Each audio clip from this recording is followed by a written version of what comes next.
Kalau ada masalah, jangan jauh daripada Allah.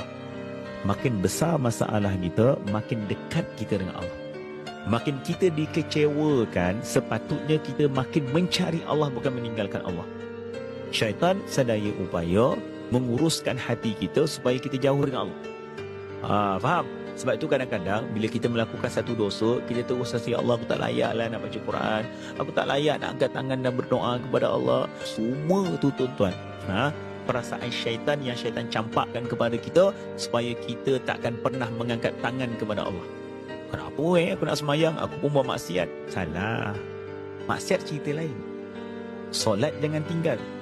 Supaya apa tuan-tuan? Dengan solat yang kau dirikan, maksiat itu akan terhabis. Tak boleh nak tinggalkan kejahatan, jangan tinggalkan kebaikan. Kebaikan itulah satu hari nanti akan menjadi cahaya yang akan menutup segala kegelapan itu, tuan-tuan.